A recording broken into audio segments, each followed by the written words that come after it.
Pledge allegiance to the flag of the United States of America and to the republic for which it stands, one nation, under God, indivisible, with liberty and justice for all.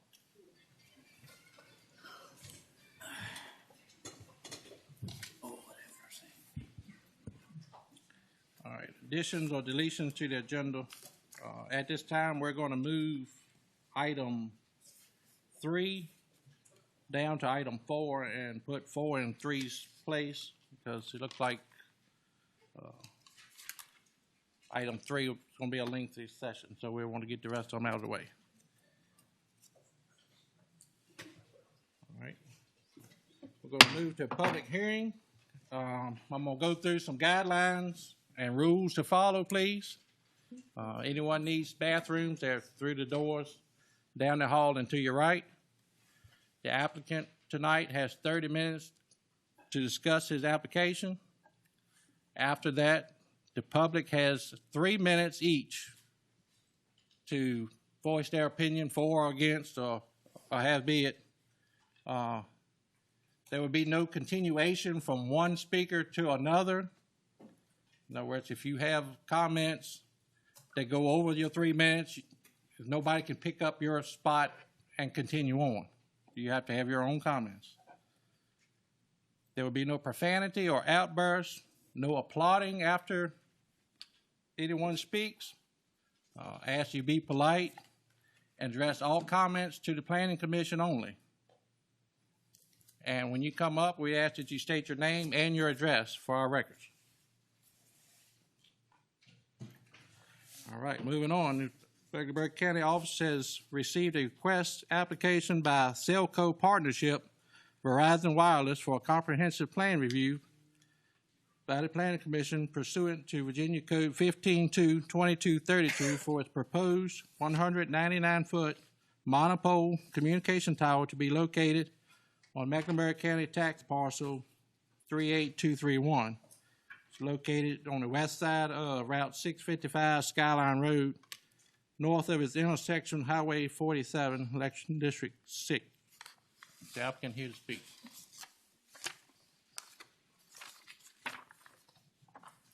Good evening, commissioners and staff. Thank you for your time. Were we able to do the PowerPoint tonight? You can plug it in. Okay, great.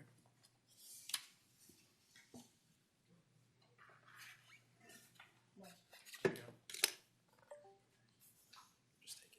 Thank you, Bucky. No problem. You need to plug it in, HDMI port. Other side.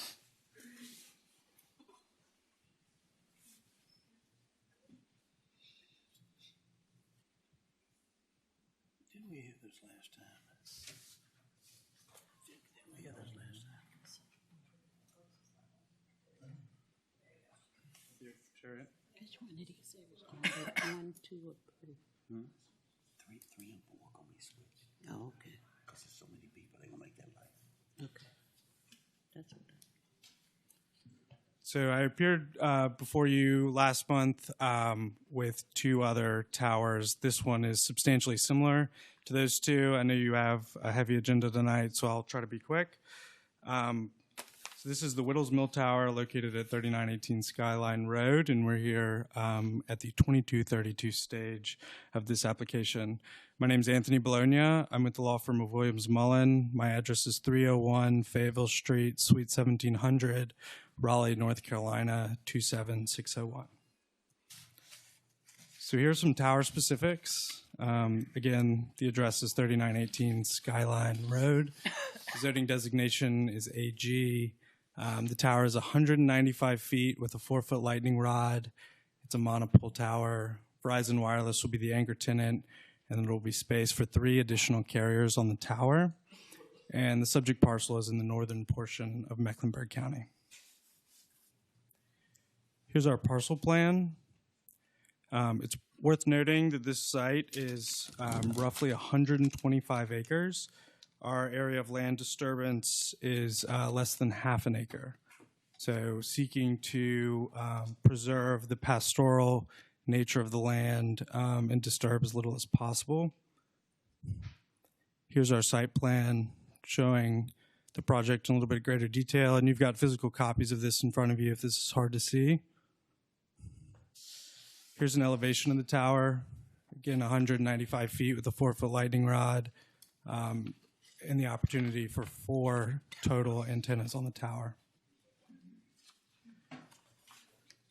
Here's our photographic simulations map, where you can see that the following photos were taken from these numbered vantage points. Here's photo 1, hardly visible. Here's photo 2, hardly visible. Photo 3, same. Photo 4, same. A little more visible from this vantage, located almost in the center of this shot. Here's photo 5, photo 6, photo 7. I'm happy to answer any questions. Got Sean Shy with BCI, consultant on behalf of Verizon Wireless with me. Again, you have the plans in front of you, but here to answer any questions, and thank you again for your time.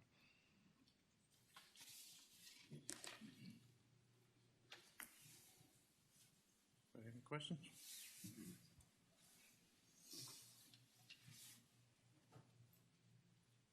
Anything? Worth noting, the 2 comprehensive plan goals that we identified in this application were a thriving business environment and encouragement of modern infrastructure, as this tower will provide wireless, reliable cellular coverage to the area surrounding the site and the tower.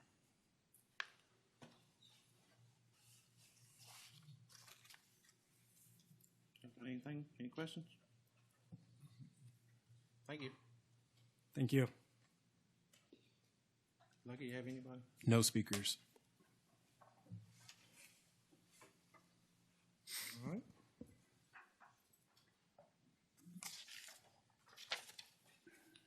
It's in my district. I'd like to make a recommendation, motion to approve.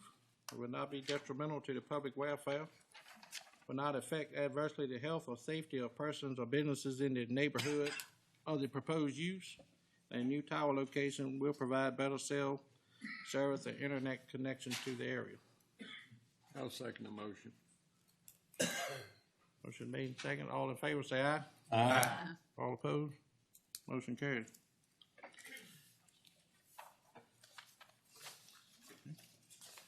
Number 2. Number 2. The Mecklenburg County Zoning Office received an application by Rock Spring Baptist Church, Arcola Towers, for a special exemption for its proposed 197-foot communication tower to be located in Mecklenburg County, parcel record number 18014. Property is located west side of Route 825 Ivy Hill Road at its intersection with Island Hill Road. Property located Election District 1. Is the applicant here to speak? I am, Mr. Chairman. Jonathan Yates, good to be before you again. This is a tower y'all looked at back in June. Sorry it took us a while to get it going. We apologize. The tower in question is also like the last one for Verizon Wireless. This one is 197 foot tall, 2-foot lightning rod, so the same basic height. It's the monopole style facility. I have with me tonight Mr. Gary Wade of the Rock Spring Baptist Church, and we want to do a little bit of thanks. I first have to thank Chariot, Lucky, Josh. Even though I've been before you a bunch of times, you wouldn't believe it. I ask them stupid questions from time to time, and thus far no one's laughed at me to my face, and I thank them. I thank them. Also with me tonight is Mr. Jack Averna with NB+C, helping consult on this one. The beauty, and I've been coming to Mecklenburg, as you know, for a long time. What I like to see, you're finally getting the towers. God knows you need them. It wasn't fair. You know, I'd be anywhere in Henrico County, up in Loudoun County. Phone works everywhere. It's not fair in Southern Virginia that we don't deserve the same coverage as they get the rest of the state. The facility in question tonight, this is an interesting piece of property. It's owned again by Rock Spring Baptist Church. The church received it from the estate of T.J. Richardson back in 1963, about 135 acres. 1987, they conveyed about 1.24 acres to Mecklenburg Electric. There's a substation as you go on the property, And what the church, and I thank you, Mr. Wade, for allowing us to do this. What the church asked us, they were going to let us place there, work perfectly for Verizon, for the network. But what they asked us to do is sort of line it up with the substation. You have the substation there, wanted to put us as close as possible as we could be to it. And what we do, and we like that, where we put utility with utility. You have power utility, and then you have wireless utility. So we've talked about this for the facility, 197 feet, 2-foot lightning rod. Can you do me a favor, sir? That I'm going to show a board, another board, this FAA.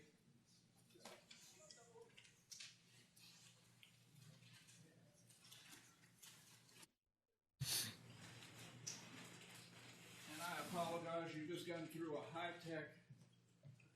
high-tech presentation. Now you get me and I'm low-tech. The facility was reviewed and approved by the FAA. They made 2 important findings. First one, determination no hazardous air navigation, and the next one, which is important, no air nav lights either.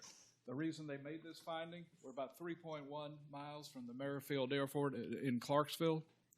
And so if we get to do the tower, sort of tell you how it works. It takes us about 45, 60 days most to build it. A lot of that is just letting the foundation set. The tower itself goes up in 1 day.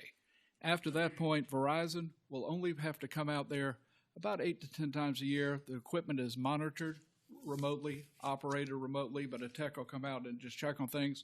So we're not going to be creating any additional traffic or traffic congestion on Ivy Hill Road or Island Hill Road, the little gravel road that takes us in there. What does it do? Well, also what it does not do, it does not produce any noise, odor, lights, vibration, fumes, or glare. The facility is designed not just for Verizon, but it is also designed for 3 additional broadband carriers if they want to improve their coverage in that area. And after driving through there a few times, there's work to be done. We have room on the tower, and then we have a 50-foot by 50-foot compound at the base with the room for the 4 additional carriers. I've told you a lot of things it doesn't do. Let me tell you what it does do. It brings effective and essential wireless voice and broadband to that area, and it's needed. It's needed. I am so excited by the number of towers the county is seeing. It's time. What does wireless do? It's people like my son glued to their phone. What he's doing on it all the time, I don't know, but for the rest of it, it's getting voice calls out, getting to the internet. But most importantly to me, it gives effective access to 911 first responders, fire, police, EMS. If you need someone, you know, back in the old days, you'd be driving down the road, you have a blowout or you have a problem, you'd have to go knock on a door. And when you knocked on that door, you hoped there would be a friendly face behind it. Now you're driving down the road, you got a problem, you pull the phone off your hip. Mecklenburg County has the Code Red system. Great system. More effective when people can see the Code Red and take part in it. All in all, we think this is a fabulous piece of property. It's exactly where Verizon want to be. I talked earlier today to our neighbor, Mr. Pinnell, and we talked about the location of the tower.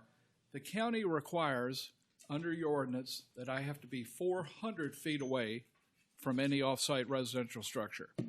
When we designed this, again, we were trying to line it up with the substation. That's what the church wanted, and it made sense because you were going to have that activity with Mecklenburg Electric. We were able to site the tower 829 feet away from Mr. Pinnell's house. I know he's going to come talk to you in a minute, and I'm going to continue to talk to him, but we feel very strongly that we've met the county ordinance by double what we're required to meet, and I think we're all in it together. Anytime a tower comes in, it helps everybody. Anyone traveling there, anyone living there, and particularly with the lakes around there, you want to have robust wireless coverage if people need it. I'm here for any and all questions, and I apologize. I know you have a long meeting ahead, but people joke it takes me 6 minutes to say my name, and I apologize, but I'm here for any and all questions y'all may have.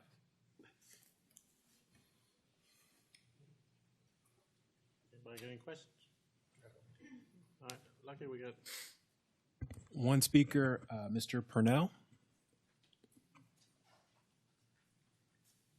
Yes, Dean Mr. Purnell. Purnell, let me catch Rick. I can't stop Rick. We're lucky it is right there, that light tower. You have 3 minutes to speak. So when it starts, it's green. 2 minutes is up, it turns yellow. But when it turns red, your time is up. And I'm just going and clear that for. We got a lot of speakers tonight, so we got to stay on. We got to stay on time. So we understand. I just want to clarify. All right, go ahead. I'm sorry. It's Gene Purnell, 2799 Ivy Hill Road. And our property is adjacent to this tower we were talking about. And I'm not objecting to the tower whatsoever. Lord knows this county needs it. Amen. But anyway, what I would like to do is, what I would prefer them to do is to put it just another couple hundred feet west of where they designated to set it. And that would be on the other side of this little gravel road. It would be just as close to the substation where they're talking about, but it'd be further from my house. And we have built in the 850 square foot deck on the side of our house for entertainment, which is on that side of the territory. And so towers are not the most pleasant thing to look at when you're looking out the door.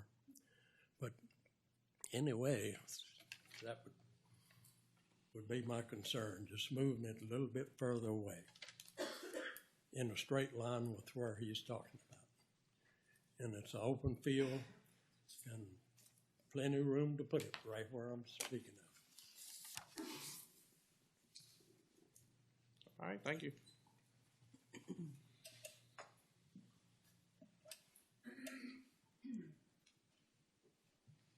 That's all. No other speakers. Okay, so next in District 1. I got a question. Yes, sir. Wait, you heard the gentleman speak there. Is that a feasible suggestion to you? I wish it was, but it's really not. What'll happen, again, and all we can do is meet the county rules. In this case, the county rule's 400 feet, and we were able to stretch it out. On this tower, as you saw, I presented the FAA. All the regulatory work, the federal regulatory, all of that has been done. If we move it even over 50 feet, we have to go back through all that. It's 8 to 12 months, resurvey the property. Also, the church is designated where they like to have us. I wish I could accommodate, but the fact of the matter is we would be out for a year, and there's a chance this tower could be put on hold, and maybe that budget goes to another county. That is my concern. If I'd met Mr. Purnell a year ago, and again, in our planning, we looked at the rule of 400 feet, and we went double. We went double the county requirement. But what I can tell him, after it's up, it doesn't bother anyone. No noise, no odor. You saw that we won't have to do the air nav lighting.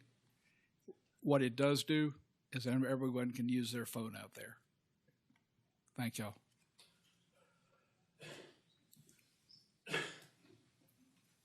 Any other questions? You hear a motion? This is not my district, but I'll make a motion we approve. Will not be detrimental to the public welfare, will not adversely affect the health or safety of persons or businesses in the neighborhood for the proposed use. The new tower location will provide better cell service and internet connection to the area. My second. The second.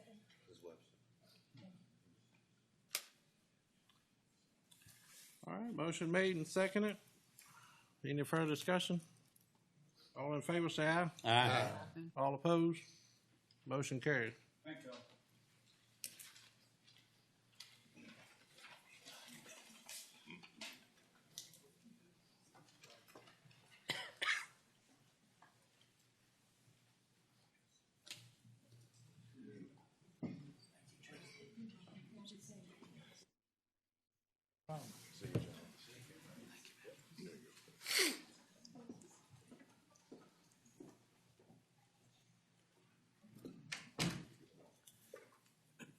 All right, next up, zoning office has received an application request by William and Dove Halverson for a special exemption for a second home to be located on Mecklenburg County parcel record number 11963, property located the west side of Route 721 Deerwood Trail and 663.6 feet north of its intersection with Mistletoe Lane. Property located in election District 9.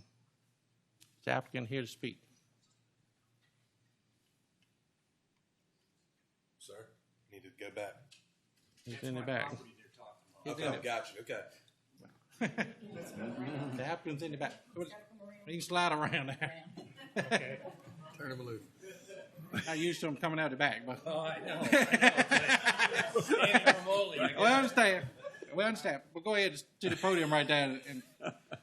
Okay, is there any questions about my proposal for a Now, second just house? explain to us what you're looking to do. Okay, so currently we have a 750 square foot house on the property. We have 4 acres and it's rated agricultural. We would like to build a larger house in a little bit better location, have a separate septic tank and a separate well, and better view, and about 1,800 to 2,100 square feet. Currently, we don't have enough room to bring our friends in, have our family over. It's just too small, and it would be hard to add on to that small house based on the items that already go to it, like where our electrical comes in, where our septic tank is, things like that. It's just there's no room to add on. What are you going to do with the little house once you build a big one? I'm right now my son is living in it, and we're just going to use it as a little guest house. Thank you. It's got its own septic, own well, totally self-contained.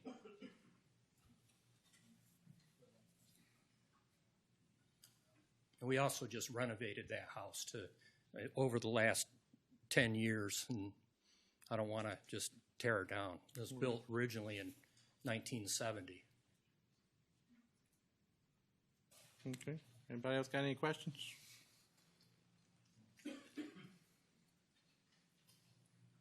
All right, thank you. Lucky, you have anybody? No speakers. No speakers. Okay. Is there any recommendation on this? I make a recommendation, we approve this. It will not be detrimental to the public welfare. It will not adversely affect the health or safety of persons or the neighborhood of the proposed use. The applicant will meet VDOT requirements.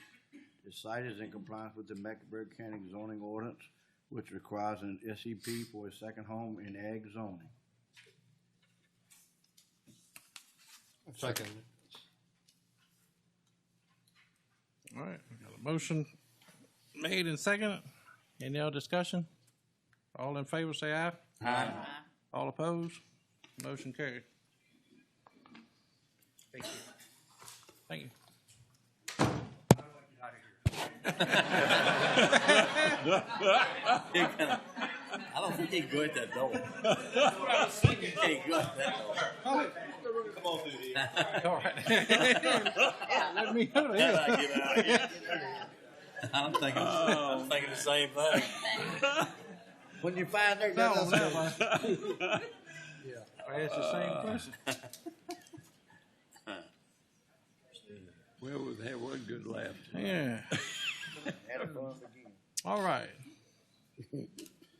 Next item, Mecklenburg County Zoning Office has received an application request by Scott Jaster to rezone from residential R1 to business B1 for a marina, docks, boat ramp, boat storage, fuel sales, rentals, pool, clubhouse, sports courts, parks, tent, RV campgrounds, playgrounds, entertainment establishment, eating.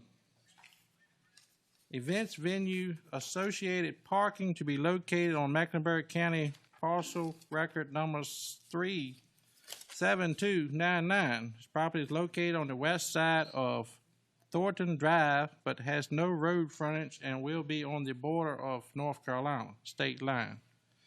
Property is located in election district 6.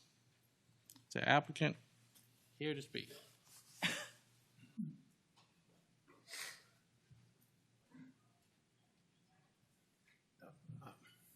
There, just plug it in with the HDMI. Okay, gotcha.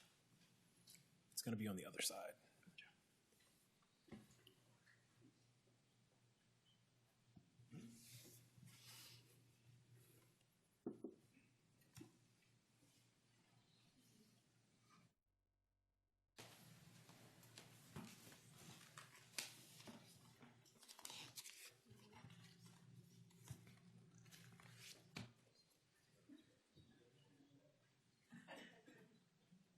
There we go. Okay, excellent. Thanks so much. Appreciate that. Thanks, Lucky. Just want to introduce myself. I'm Chad Sari. We're representing the owner of the property, Chris Hoover, who's here in the back. Raise your hand. We really appreciate your time tonight and consideration of this request. Hope this presentation will address and relieve some of the concerns that have been raised on this request over the last couple of weeks. So just to give you an idea of exactly where the property is, somewhat of an interesting site in that the 31 acres is part of a 440 acre site. It's split by Mecklenburg County and also Warren County. It's also split by the North Carolina and North Carolina-Virginia line. So a little bit different property, but the image on your left kind of outlines the entire property, the 444 acres, and the highlighted area in red in the image to your right shows the just over 31 acres that's in Virginia and Mecklenburg County. Currently, the site's accessed by Lake Gaston and by Pete Farm Road, and it's currently zoned R1. So I want to be really clear about what our request is tonight. We're seeking a conditional rezoning, which allows us to be a little more transparent on what we want to do on the site and what our vision is for the entire site. It's hard to look at just the 31 acres without looking at the whole site itself. So again, we're requesting the property be rezoned to conditional zoning B1 with the conditions that the future site plan, once we have the engineered drawings, meet all the standards of Mecklenburg County. You'll see a concept plan that we included in your packet. I'm going to go over that in a little bit. That be part of this request. And the land uses be limited to a marina and associated uses, recreation, which is pools, sports courts, playgrounds, a restaurant, a general store, and associated parking. We have no desire to do an RV, campground, or anything like that. And the events that we plan to have might be a wedding or a birthday party or something along those lines. No sporting, no concert venues or anything along those lines. So just kind of to give you the full picture of the proposed area, this is a concept plan that we put together, probably going on about 2 years ago, that shows the entire development as a whole. The red area outlines the subject area that we're talking about tonight. It's about 444 acres. Our goal for this is to be more of a resort-style community and neighborhood. The 340 houses or so are all located in Warren County. We've gone through the concept review, the preliminary plan review, and we're moving towards final plat on that, hopefully early this year on the residential portion. And then again, the non-residential portion is on the north. And again, this is a very conceptual idea, but our plan for that area is a marina, a restaurant, again, a general store, some recreational uses, and that associated parking. One thing I think that's important to kind of point out is when we were meeting with the folks in Warren County, their emergency services staff, really thought this would be a great area to have a substation for fire department and EMS. And so in our southern portion of the site, the little area that is in kind of purple, we're going to be dedicating about 2 acres for Warren County to put a fire department and EMS substation down there. So this, again, we're still in the very preliminary phases of the site. but we do have a good idea of what the uses are going to be. This was provided in your packet, and I think it's a good exercise for us to kind of go through and show y'all what exactly we're trying to do out here. And I'm going to talk through each one of these sections. The images up there you can see kind of shows the open space, the restaurant, retail, the marina, and kind of our active open space. The dotted line kind of going right through the site, right along in here, that is the state line. And so this is the area we're talking about today. So I'm going to break it down by each section. So the open space and passive recreation area, we're hoping to have parks, walking trails, dog park, playgrounds, things that can be a little more passive in nature to utilize the outdoor experience. Moving in towards the orange area of the site, this is more of our active recreation. So we're hoping to have a clubhouse, an amenity center, a fitness center, a spa area, tennis courts, pickleball, sports courts, pool, splash area. Again, a lot of those details are yet to be determined, but those amenities that would serve the community in the area. And then kind of moving into the restaurant and general store area, we're hoping to have a kind of full-service restaurant with indoor and outdoor seating, kind of an old school arcade area where kids can put a quarter in and play some video games. And then a general store that would be more to cater towards the everyday needs of folks out there. So, you know, we're not talking a Walmart or a Food Line. It'd be more catered towards some of those everyday needs that the folks would need in that area. And then the last part is the marina and boat access area. So this includes a full-service marina, office area to support those uses, piers, boat slips, kind of a showroom for some potential retail, and of course boat ramps where people could access the lake. So just to kind of summarize the overall area, again, we're requesting to rezone the property to C, conditional zoning B1, because we really want to be transparent and clear about the uses that are going to go out there. We believe that our design will limit impacts and meet or exceed any requirements by Dominion Power, state and federal environmental agencies, and Mecklenburg County, which would address noise, access, stormwater, erosion control, flooding, and all of those type of things. And then the third thing is, y'all make decisions based on what's in your comprehensive plan. For the lake area residential, which is what this is designated, smaller scale commercial uses are appropriate. And if you look at the size of where our commercial uses are, which is the restaurant and the marina, really, it's less than 5% of the 444 acres that we have, or 448 acres that we have. And we really believe that this is going to be a positive impact on both Warren County and Mecklenburg County. You're going to have some housing choices, tourism, jobs. You're going to increase the tax base and really provide something that's a little different with a really great vision that we think out in this area of Lake Gaston. So thank you very much for kind of hearing the presentation. Be happy to take any questions. I know Chris Hoover is here as well to answer any questions that you might have. Thank you.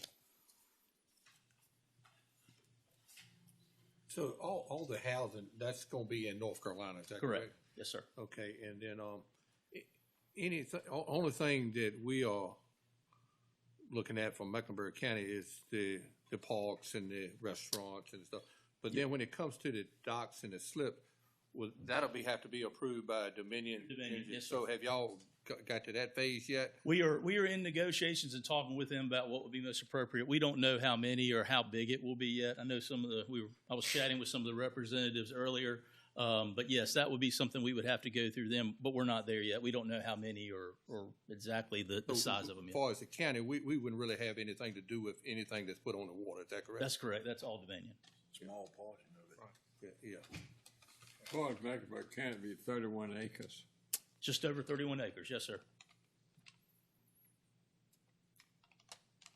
The marina's on the actual part of just a little very part of Virginia and Mecklenburg County. Yes, sir. Yeah, if you look at the whole site, again, it's 440 acres, and you look at where the marina and kind of the little general store area, it's literally under 5% of the whole site. If you're going to have 340 homes, that means you can have 340 boat slips, right? Not necessarily. Not necessarily. So somebody's going to get slighted out? Mr. Yes, sir. We are trying to assign or at least allow every homeowner to have one slip. So when we talked to Dominion about 3 weeks ago, we told them that that would be the goal. One deal. To be able to offer every homeowner one slip. But Dominion would have to approve that. That's their approval authority, yes, sir. So that homeowner would be responsible for the cost on a monthly basis to have a boat slip? That's correct, sir.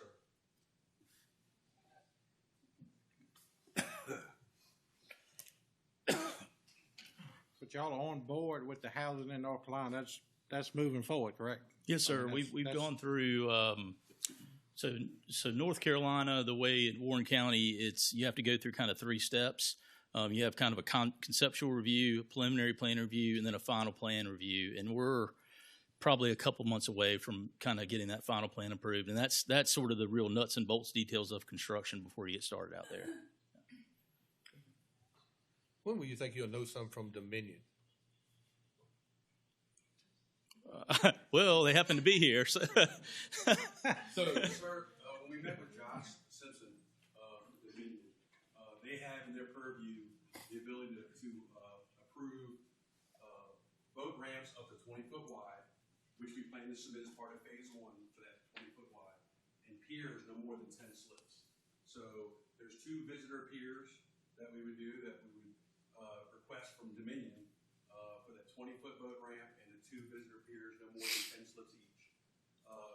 And then we would have to then apply for the phase 2 on the lake improvements to include expanding that boat ramp to a double, which would be about 40 feet total wide, as well as the expansion of the visitor piers, another 10 slips each. Those 2 visitor piers that you saw on the drawing, on the sketch, and then of course all the boathouses. They would have to go through a process that includes FERC and the Army Corps of Engineers. That process is about 12 months long. That's accurate.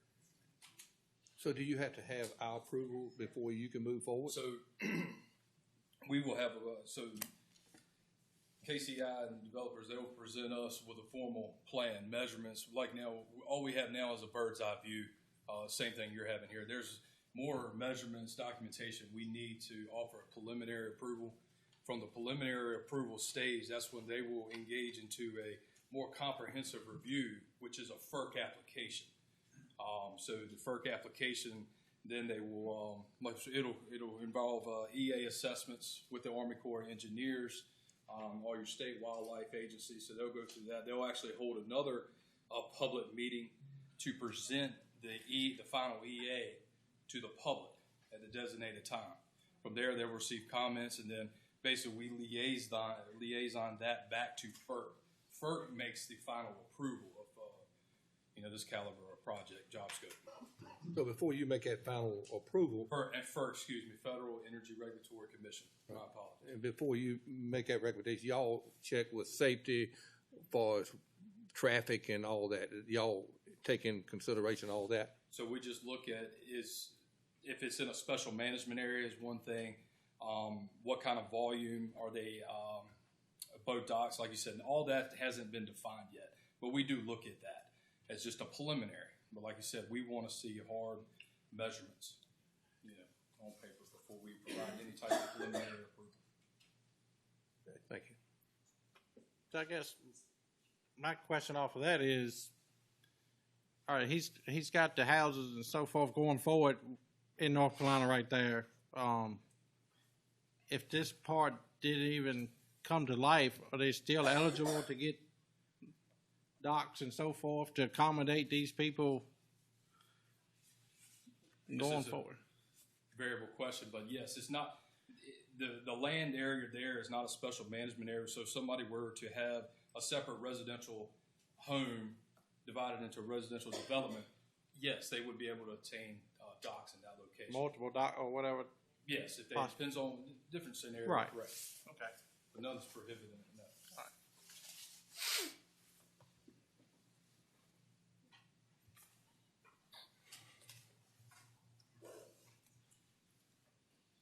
right. Y'all have any other questions before we go to public comment? Thank you very much. Thank you.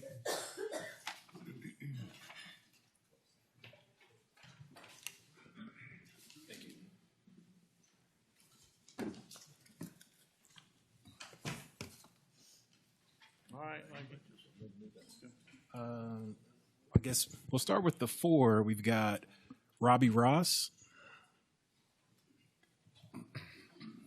Good evening. I'm Robbie Ross. I'm Fire Chief of Churchill Five Forks out of Warren County. We currently contract with Mecklenburg County, Virginia to provide fire and emergency services to that area. We've been in contact with the developer since the day one of this. They've been very proactive working with us. We've been in contact with the Office of State Fire Marshal, North Carolina, with your Emergency Services Director, Justin Birch. And we're prepared. We're not taking sides, but we're prepared if this project moves forward to provide the needed services for emergency service and fire protection. Thank you. Address 1168 Churchill Road, Macon, NC 27551.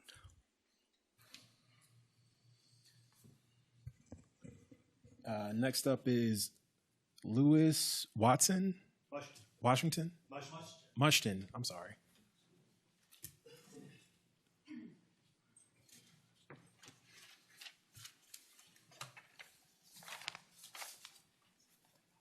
My name is Lewis Mushton. I'm a resident of Warren County, North Carolina. My address is 236 Sailview Lane in Pinnacle Shores, Macon, North Carolina. I am for this project for multiple reasons. Number one, it was mentioned earlier, the tax benefits to both Warren County in particular and Mecklenburg County will be tremendous.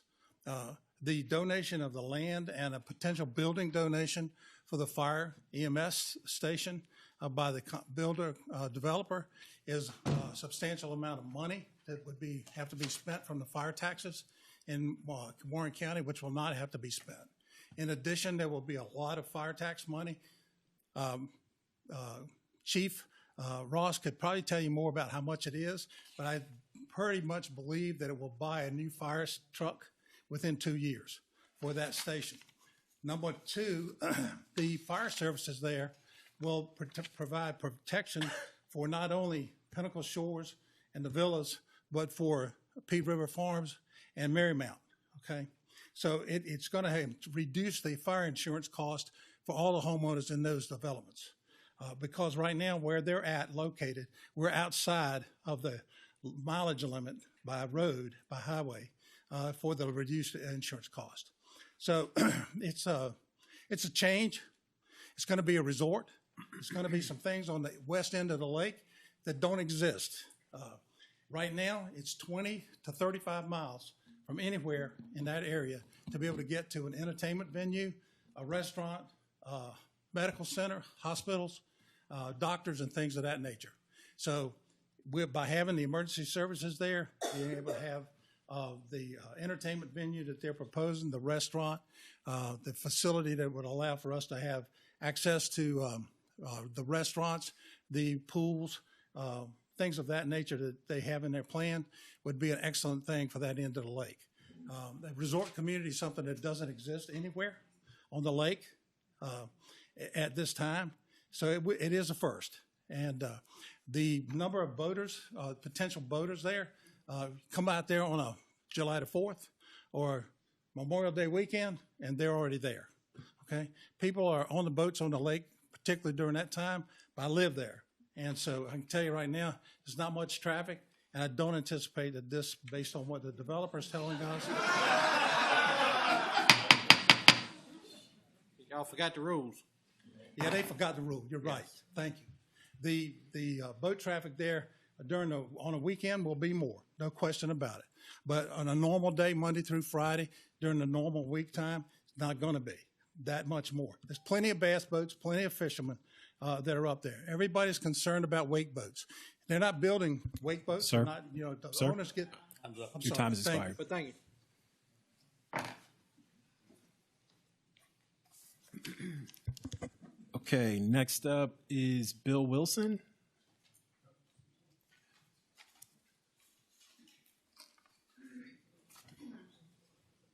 Yes, Just a reminder, there's no outbursts, laughing, clapping, or any of that gonna be allowed, or we will shut the meeting down. Good evening. My name is Bill Wilson. I have been a resident, me and my family, for about 40 years down in the area of concern.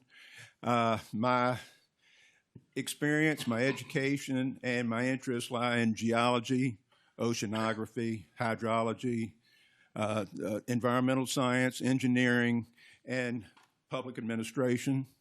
I've worked for 3 local governments in big counties, mid-sized city, and a town in this area. When I heard of this, I was somewhat flabbergasted, and especially when I looked at the slips. The boat traffic is tremendous down in our area.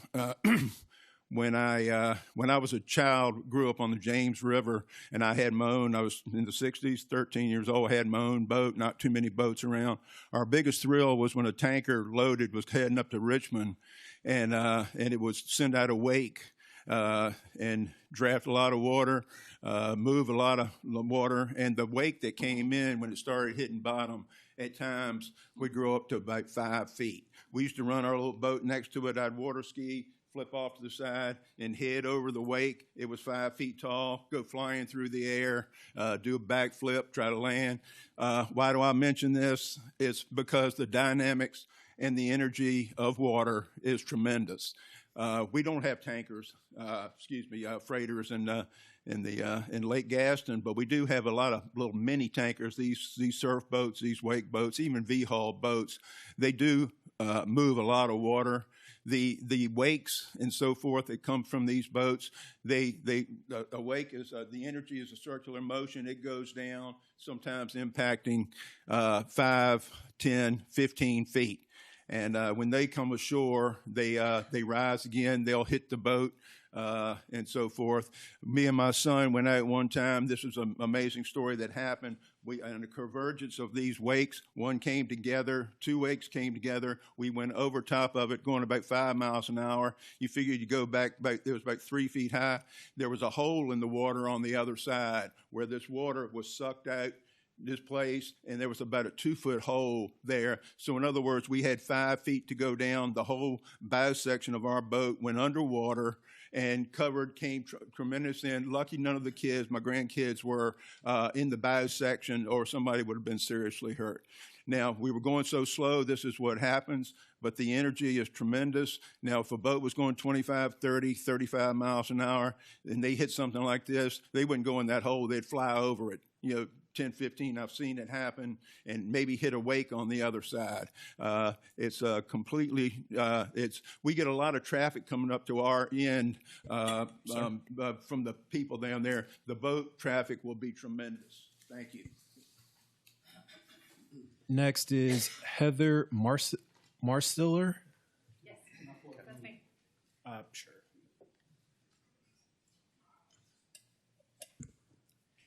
Good evening. My name is Heather Marstiller. I'm here with my parents, Elaine Matheson and Richard Blankenship, and my 2 children. Our family owns a lake home at 600 Peat Farm Road in Mecklenburg County. Thank you for hearing our concerns tonight and the concerns of the community. You will hear from a group of us. What you will not hear is emotion, not speculation, not resistance to progress. What you'll hear is clear, consistent, evidence-based testimony from the people who are on this lake, who know this area, and understand the consequences of these decisions.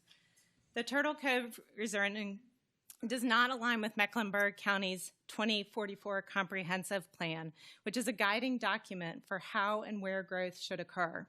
County policy is very clear. Commercial development is meant to be directed towards our towns where infrastructure already exists to support it. This parcel, as you can see on the map, is located in the rural conservation and lake area residential zones, area plans specifically identified for low-impact residential use and protection of the rural lake corridors. From the plan's the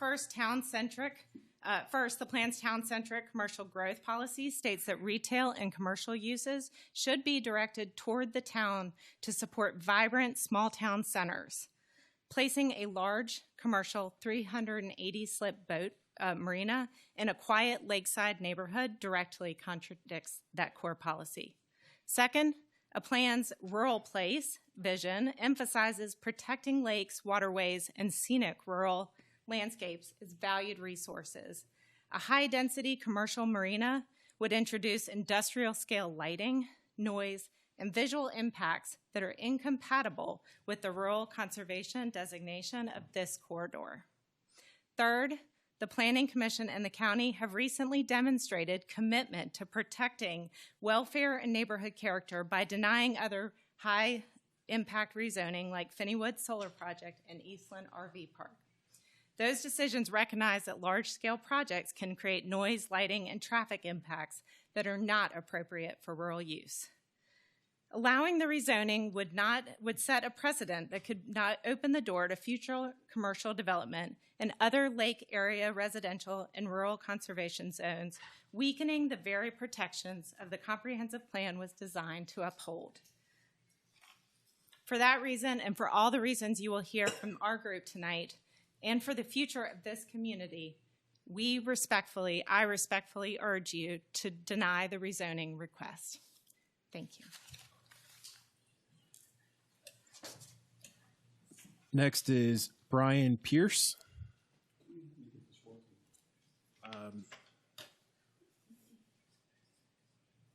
Chariot. It should have it worked yesterday. I'm sorry? I can't, it's not picking up the overhead.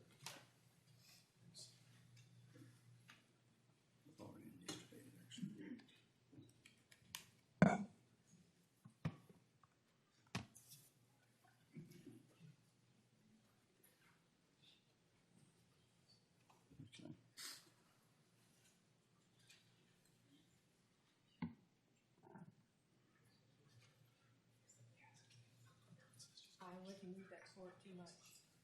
Okay.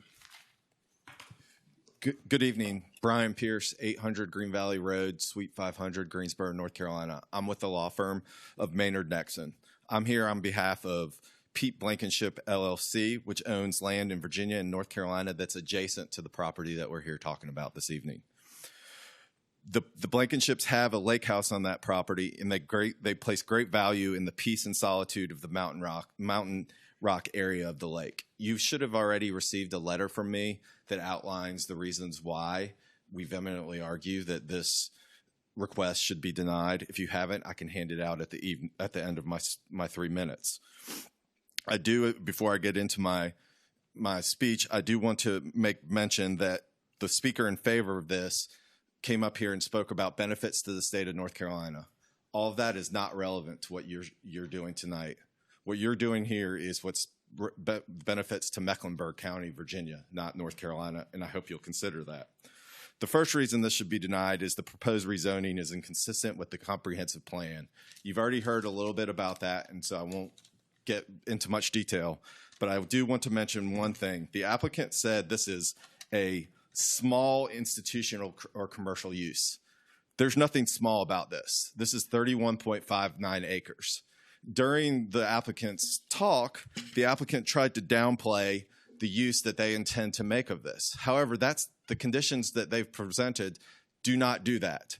Their conditions are marina, and it's interesting, they said associated uses, but the conditions are docks, boat ramp, boat storage, fuel sales, rentals, and other associated uses. It also is asking for eating or entertainment establishment, retail establishment, wholesale establishment, or personal service establishment, bottling works, event venue, and associated uses. Although the applicant may be saying today, oh, we're just going to have a small restaurant, there's nothing that restricts them to that if this zoning is approved. Second, this rezoning will result in illegal spot zoning. Look at the map. You can see that. Virginia law says spot zoning occurs when a small area of land is singled out for rezoning in a manner inconsistent with the classification of nearby properties. That's what the applicant's requesting here. There's nothing zoned this anywhere near this, as you can see from this map. There's no valid argument that the rezoning would further the welfare of the entire county. It's just this 30 acres trying to benefit themselves. My letter goes on. I know my time is short. You will see the other reasons why this should be denied, but I think it's clear as day.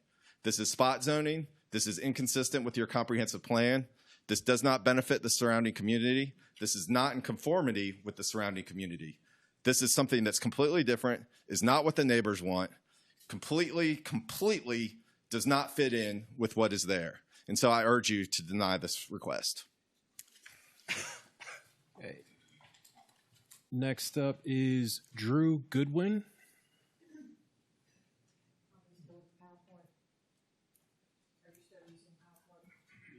Okay, I want to make sure I didn't switch it.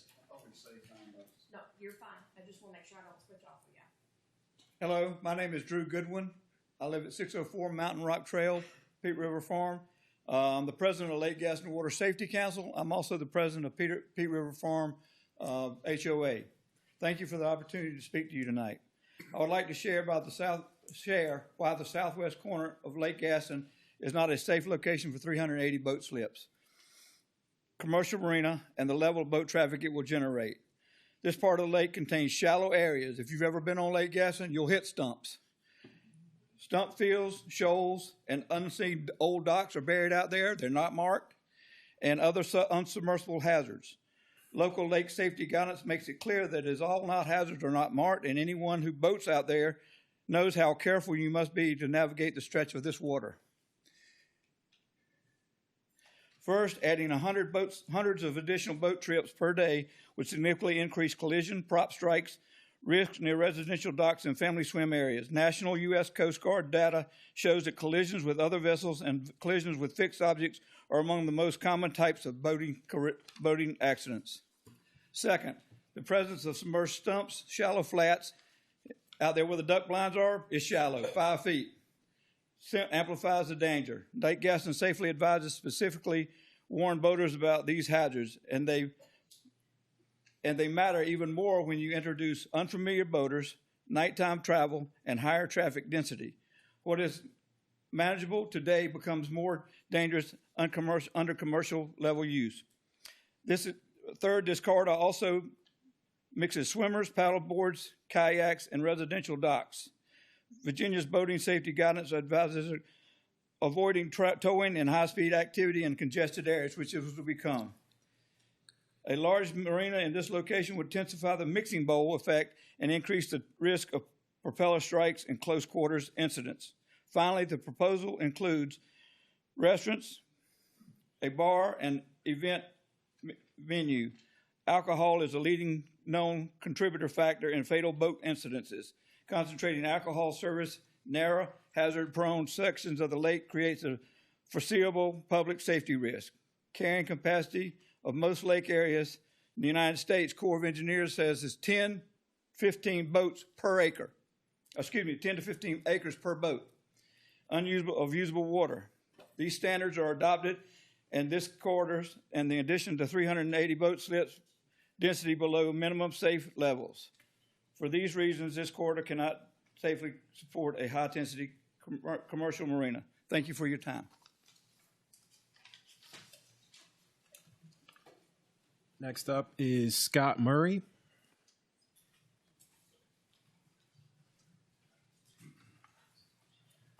Good evening. Good evening, Mr. Chair, members of the Planning Commission. My name is Scott Murray. I live at 274 Bodytot Court. That's Boydton, Virginia, but it's in Marymount, which is right on Hawtree Creek. I'm also work and serve with the Roanoke River Basin Association. The resource of this area, the capacity of the lake, is a grave concern to us. If you see on this map, the area outlined in yellow is about 1,400 acres. In the past, I have worked with the Corps of Engineers on resource carrying capacity analysis, where they look at the boatable area, look at the number of boats, peak usage, those kinds of things.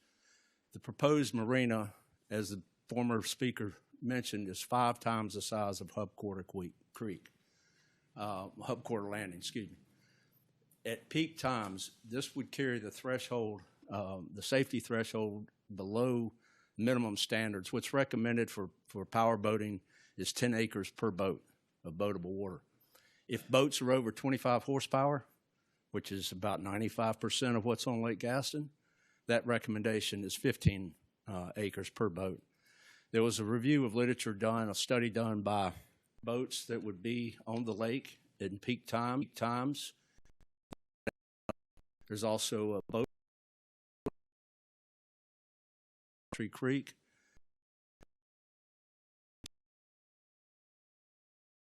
You can do the math.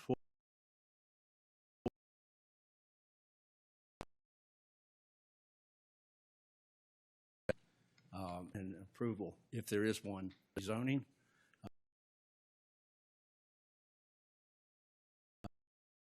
Thank you.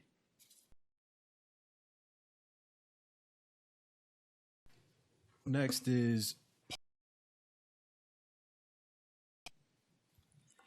Good evening. I live at 60 Boynton, Virginia, 237, and Peat River subdivision. So I'm originally from Mecklenburg County. My wife and I now live at Peat River Farm in Mecklenburg County. Thanks for this opportunity to share my concerns and strong opposition regarding the proposed commercial rezoning by Turtle Cove Ventures LLC for approximately 32 acres in Mecklenburg County. One of the challenges this proposed commercial development would have is road access to the property. The only viable route for residents and guests traveling to the site is from I-85 corridor. That route includes US 1 north and south, taking Route 712 Pascal Road and Peat Farm Road to reach the proposed site. As the map indicates, as the map and pictures indicate, there are some real challenges that need to be addressed by both Mecklenburg and Warren County and their respective state DOTs. So you can see right here in the top right corner, this is Peat Farm, which is in North Carolina. The bottom right there is Pascal Road, which is in Virginia, Mecklenburg County. Again, you can see no edge line, center line, lack of shoulders.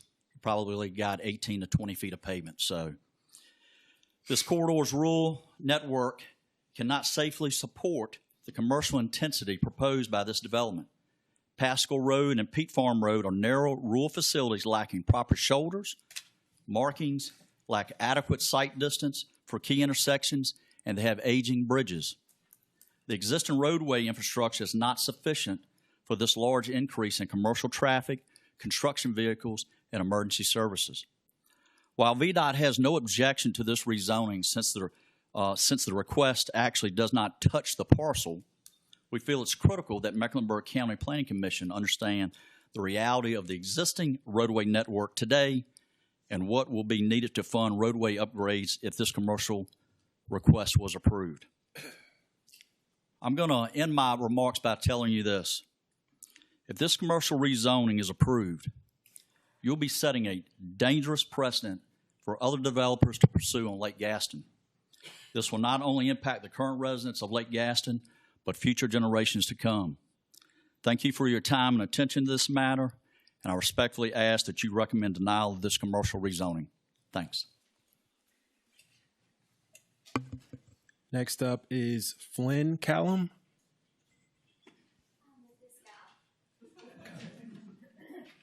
Thank you for letting me speak.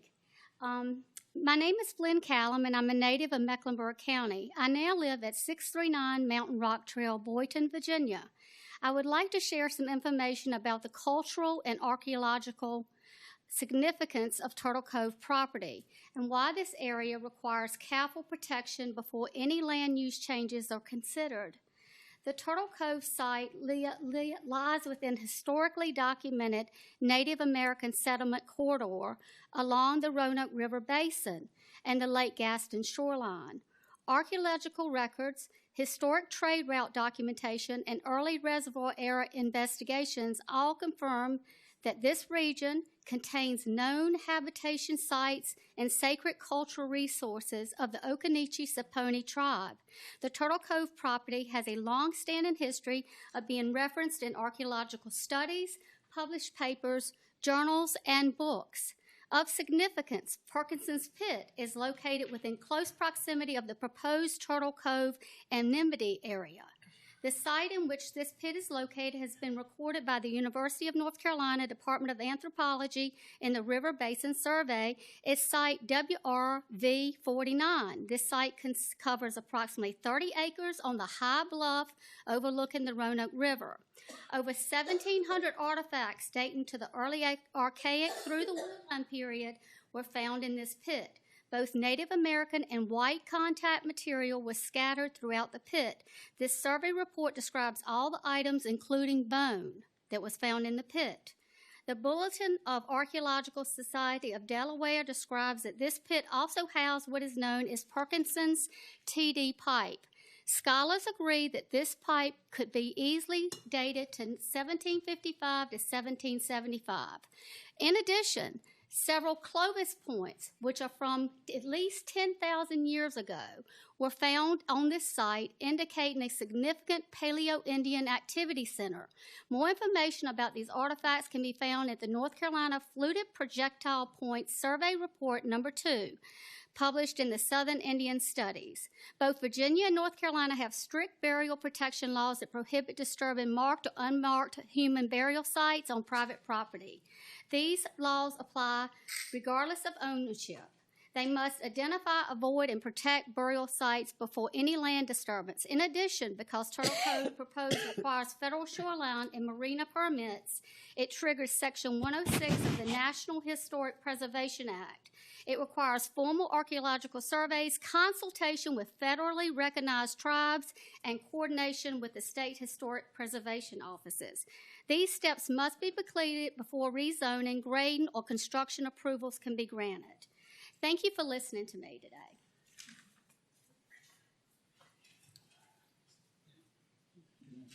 What's up? We hand out, since the screen's not working, we have handouts, all slides that are being discussed tonight. We hand those out. Yeah, make it quick, please. While he's handing those out, Scott McCoy up next. You could wait for him to finish. That'd be great. Thank you.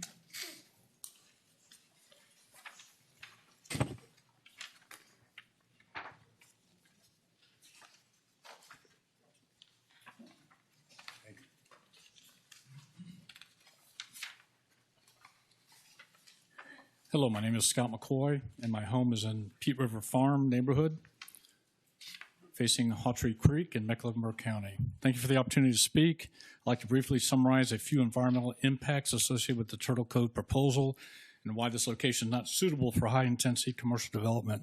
First, Lake Gaston is not just a recreational lake, it's a regional public drinking water reservoir, supplying tens of millions of gallons per day to communities in southeastern Virginia. The proposed development would add large areas of pavement, fuel handling, dense boat traffic, and commercial wastewater generation. These are well-documented sources of nutrient loading, petroleum hydrocarbons, bacteria, sedimentation, and reservoir systems. Both USGS and NCDEQ monitoring show that land use intensification directly affects water quality in Lake Gaston. Second, this corridor does not have centralized sewer service. Hundreds of homes, restaurants, marine operations, and others relying on septic systems significantly increases the risk of septic failure, nitrate migration, and bacteria entering the lake.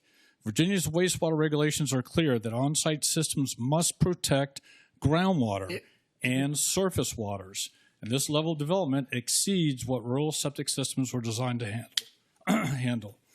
Third, some of the residents in 6-Pound Hawtree Creek corridor have already complained about their water changing after the clear cutting in the solar farm. There have been times that after swimming in Hawtree Creek that our friends and kids' swim trunks were stained brown from the water.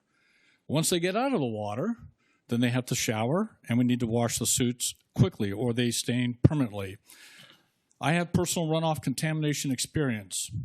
I own commercial property, which has experienced accidental being the key word, hydraulic fluid leaks from forklifts, accidental diesel fuel spills, and other contaminants onto our asphalt and gravel surfaces. While much of this is cleaned up at the time, not all is captured. When the next rain occurs, this mixture travels to low points in this particular case, the lake would receive the contaminants. Who's going to be monitoring this? 6 Pound and Hawtree Creek contain critical fisheries, habitats, submerged vegetation, and nursery areas for sport fish. A 380-slip marina dramatically increases the risk of invasive species like hydrilla, which has already been a costly problem on Lake Gaston. Fueling operations at the waterline also increase the risk of petroleum exposure to fish eggs, larvae, and aquatic vegetation. Increased wake energy and prop wash would erode shallow flats, uproot vegetation, and degrade water clarity. The project would introduce continuous noise and extensive artificial lighting into a quiet residential corridor. Marine operations, amplified music, and nighttime boating would raise baseline noise levels and fuel dock lighting. So I ask that you do not consider this project. Thank you. Next is Chris Sharpley.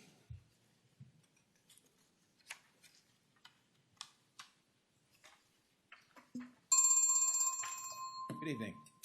My name is Chris Sharpley, and I live at Pete River Farm on 144 Mountain Rock Trail here in Mecklenburg County. Thank you for your attention to this important matter, and I thank you for the opportunity to speak this evening. I'd like to briefly explain fiscal concerns associated with the Turtle Cove rezoning effort and why this project creates a long-term financial disadvantage to Mecklenburg County and its residents. The core issue is simple. All of the residential development tied to this project is located in North Carolina. That means Mecklenburg County would receive no residential tax revenue from the hundreds of homes associated with this development. If the rezoning is approved, Mecklenburg County would still be responsible for the public service costs created by the commercial marina, such as law enforcement, emergency response, road maintenance, and environmental oversight. Yet the primary tax benefits would flow to North Carolina. This creates a permanent fiscal imbalance where Virginia and the county absorbs those costs, while North Carolina receives the tax revenue. There is also a second major financial concern: property value erosion. High-intensity commercial marina activity in a residential lake corridor has been shown to depress surrounding home values due to increased noise, light pollution, congestion, risks to environment and safety, and loss of scenic character.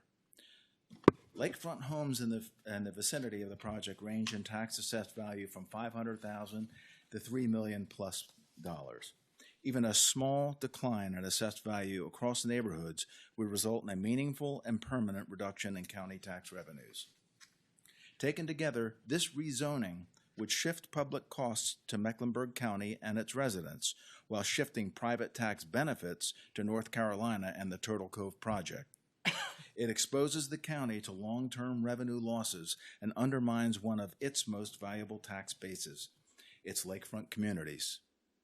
To be clear, any tax revenues the county would receive from this project would be significantly offset by property value erosion to its lakefront communities, with corresponding reduced real estate tax revenues to the county.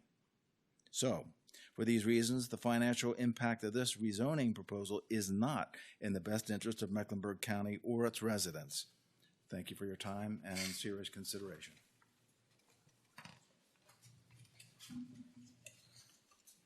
Next up is John Farrar.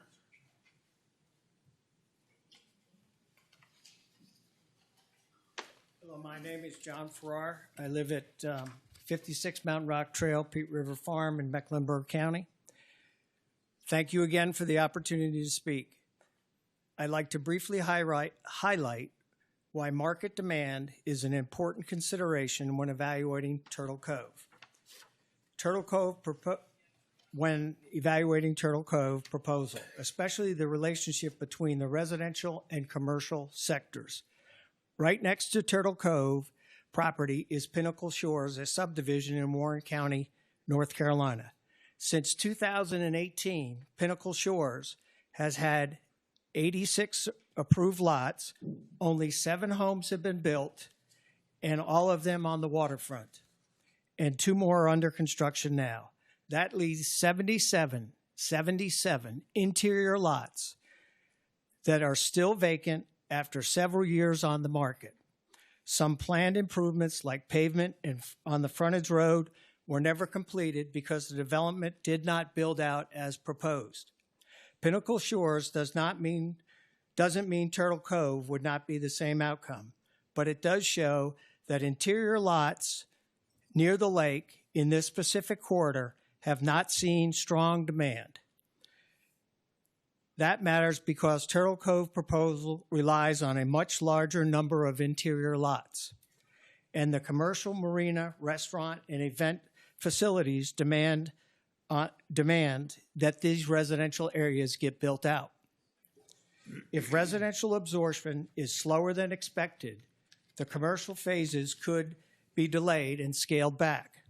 In this scenario, Mecklenburg County could be left with a large commercially zoned tract that is in a rural corridor, even if the project doesn't fully materialize. That zoning would remain in place and could lead to a future redevelopment pressure for uses that may not be aligned with the county's long-term vision. It is also reasonable to understand that the developer's experience. The applicant is based out of state in Maryland, and it would be helpful to know whether they have had success in completing projects like this in rural Virginia. For these reasons, it is important to consider both real-world market conditions and the corridor and connection between the residential and commercial. The residential may not be successful without the commercial, and the commercial may not be successful without the residential. I would strongly recommend that we deny rezoning this property.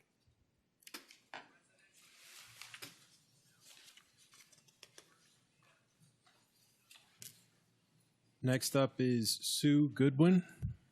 Good evening. My name is Sue Goodwin. I live at 604 Mountain Rock Trail in Peat River Farm. Thank you for the opportunity to speak. I'd like to bring back a core question for you. What kind of future does Mecklenburg County want for its rural lake communities and our shoreline?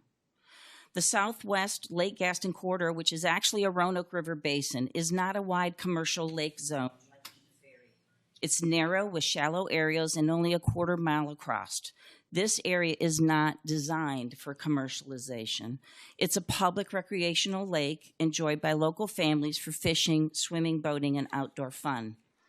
The land was zoned 20 years ago for residential and rural use because that is how we preserve our community.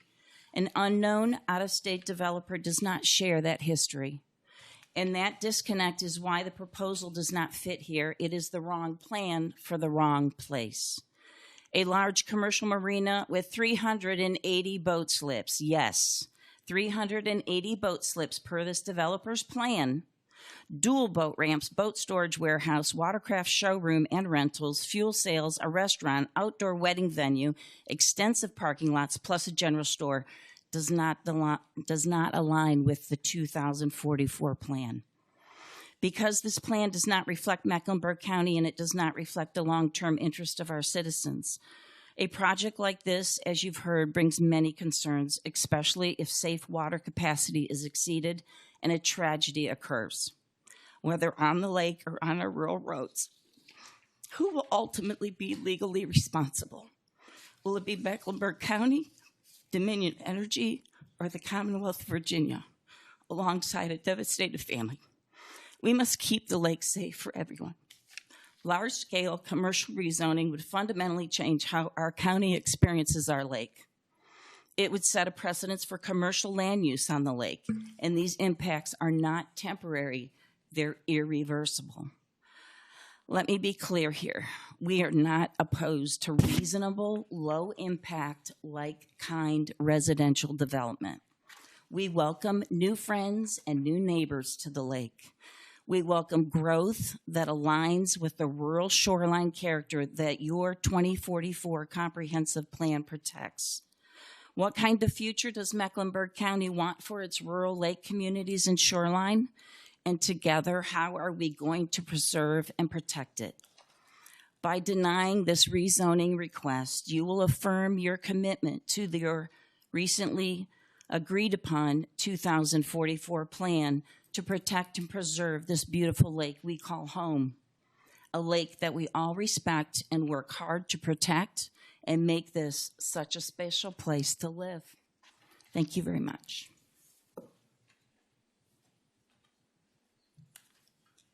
Next up is Carolyn Hilliard.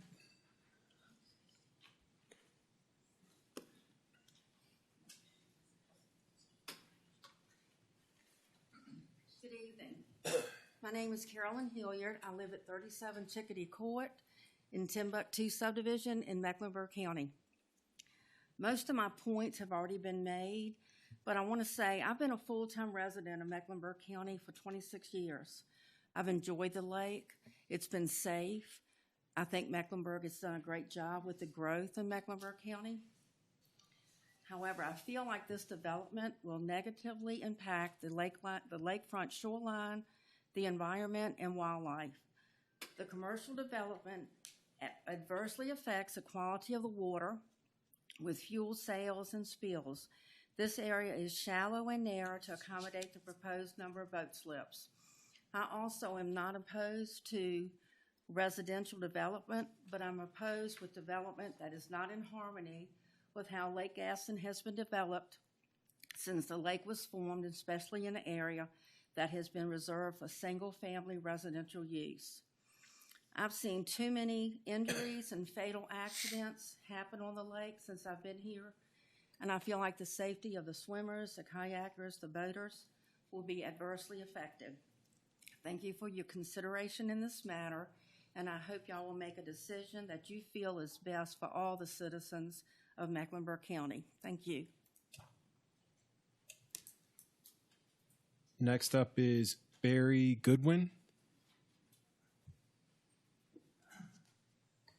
Good evening. My name is Barry Godwin. I'm here with my wife tonight, Denise Godwin. We live on Whitetail Run in Bracey, Virginia at mile marker 19. First of all, I just want to thank the planning board for the service you do, because I've been on the planning board for over 20-something years, and y'all take your job very seriously. I can tell that. So thank you for your service. Everybody here ought to be appreciative, because not many people want to do what y'all are doing. But I think I can make my remarks very brief.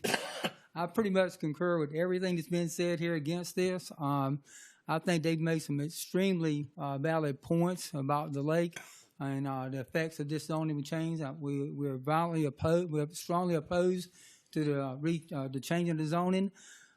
It was intended as a residential area. That's the way it was put into the plan. There's nothing here that says it should be changed to a business. If you look at your business, allowed certain things. There's junk yards allowed, there's salvage yards allowed. When you change something as radical from a residential to a business, you're changing the whole scope of what that original zoning was. And that's why you put zoning in place, is to have a rational conversation about how you should do things. And this completely flips the whole thing when you start putting a business, and this is a business, no matter what anybody says. When you put a business in the middle of a residential area, it throws the whole zoning process out. So we'd just like to say we really appreciate your work, and we ask you to strongly consider voting this down. Thank you. Next is Deborah Grannon.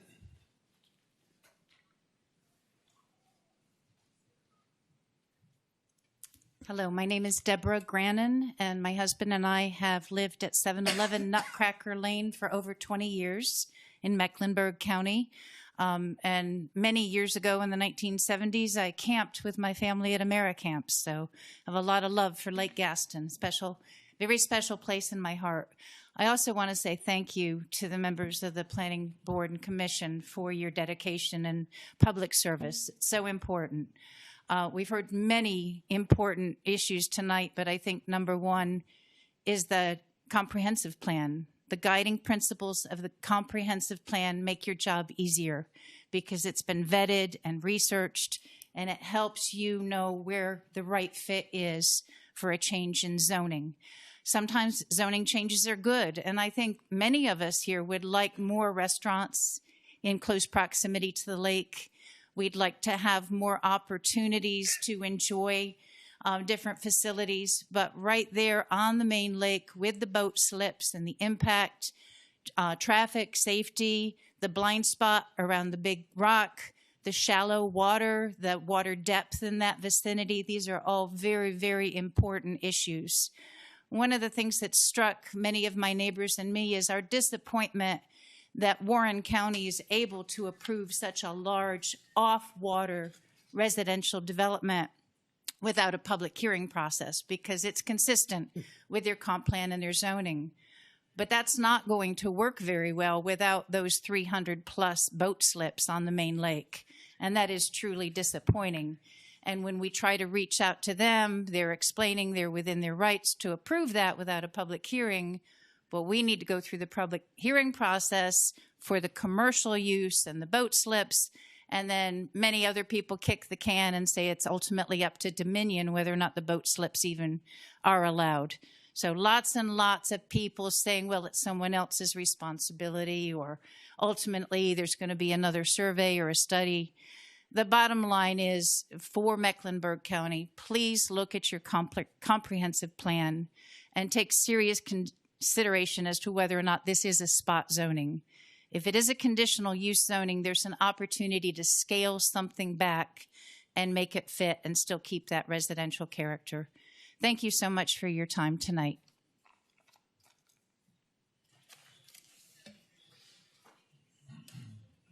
Next up is Jimmy Chinnery.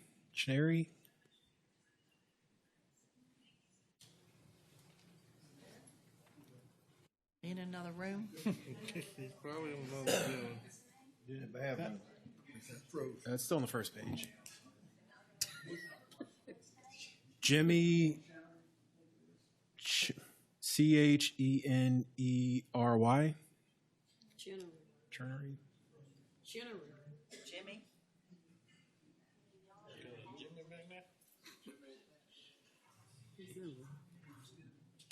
No? Okay. Next is Gene Edwards.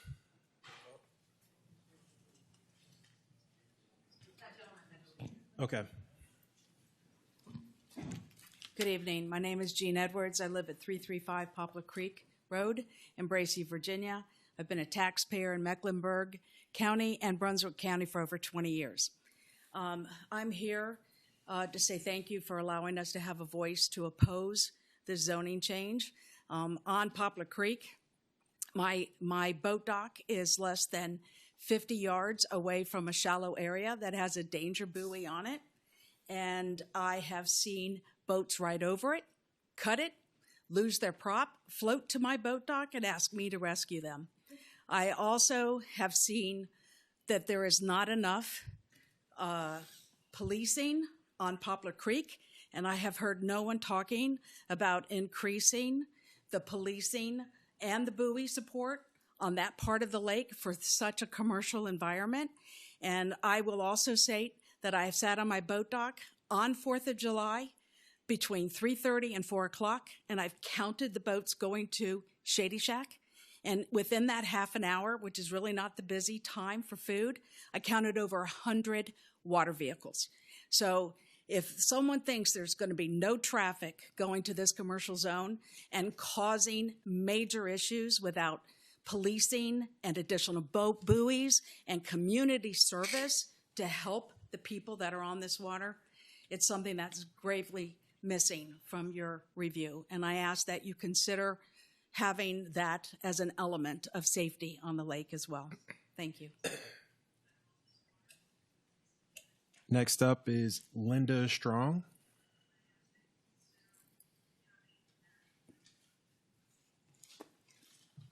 Hello, I'm Linda Strong, 1271 Alexander Drive, Bracey, Virginia.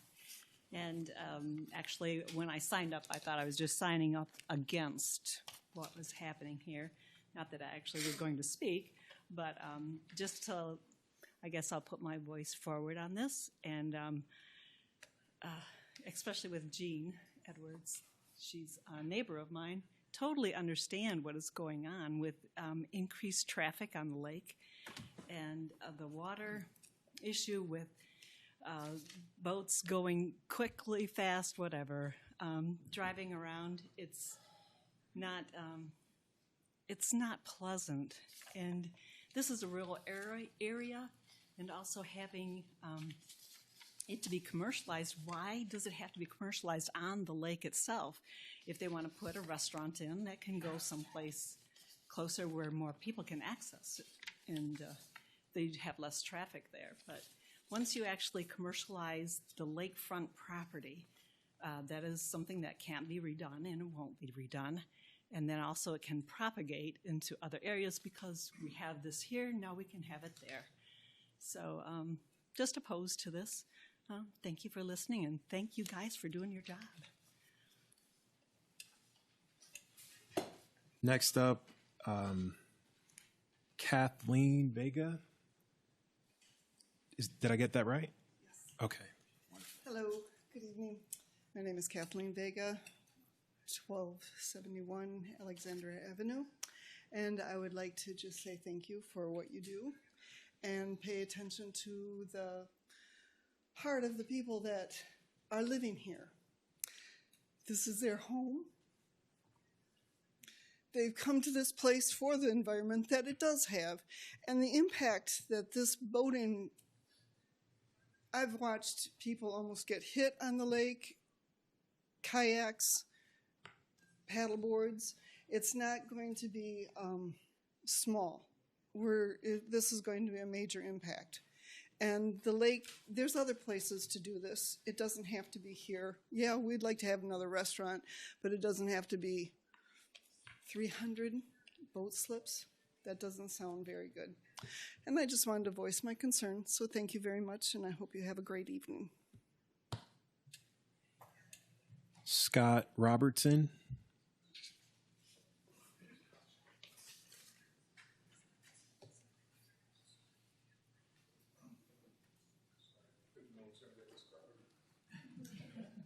Billy Lotek. Scott Robertson, I live at 206 Nutcracker Lane, also in Timbuktu. I'd like to thank the commission. I know y'all have a thankless job, having done similar things myself. I'd also like to thank all the people that have spoken before me, because I think they've made just about all the points that need to be made. I would like to clarify one thing. If you look at the overhead of where this is going to be built, it looks like there's this huge cove open water area. And a couple of other people have mentioned there's a duck blind in the middle of that area. They don't put duck blinds in deep water. It's very shallow there. Consequently, all the boat traffic tends to stay very near the shore. So you're going to have more concentrated traffic than you would if it was deep.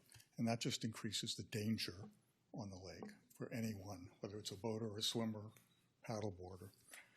And the other thing, and I shouldn't do this, but everyone before they spoke to recommend approving a previous recommendation said that they were doing it, well, they prefaced it by saying that it did not negatively impact the health and safety of the community. You're not going to be able to say that if you recommend approving this, because this is definitely going to negatively affect the health and safety of the community. I have two questions. One, I don't know why you would approve this, frankly, given everything that has been said. And secondly, would you approve it if it was in your backyard that this was going to happen? Thank you very much. Okay, next up, Melanie Lawrence.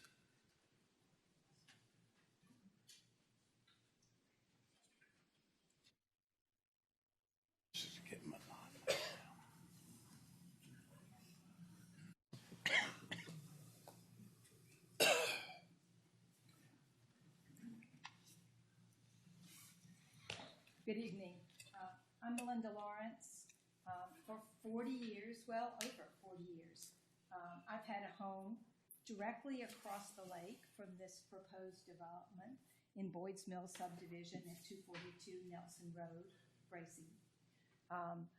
My family and I have loved being in that quiet, beautiful part of Mecklenburg County. My children grew up there and came to love it. My grandchildren now come from all around the country to spend time there, and it is the essence of that place that I want to try to preserve. We've seen a lot of growth and a lot of change in 40 years, not surprisingly. Houses have come down the shore on both sides of the lake, but the essential quality of the neighborhood has never changed. It is a beautiful, quiet, residential neighborhood. The thought of dropping into that quiet, beautiful neighborhood, this mega development that is so much larger than anything else that has ever been permitted on Lake Gaston. And I ask you to think about why there is nothing else that has been permitted this size on Lake Gaston. Other bodies, I'm sure, have been guided by the same preservation I urge on you tonight. I don't want to belabor the impact. People have made great arguments about the impact of this. I just want to make 2 points. There's a lot of ifs and ands about this project. Not really clear quite what's going to happen, but if you change the zoning, that is a done deal. Anybody can come in and do anything they want. Second, people spent a lot of time developing a comprehensive plan for Mecklenburg County with the intent that it would guide development decisions. If you allow this change, it makes a mockery of that plan because it clearly says lakefront areas should be for low-density residential development. Thank you.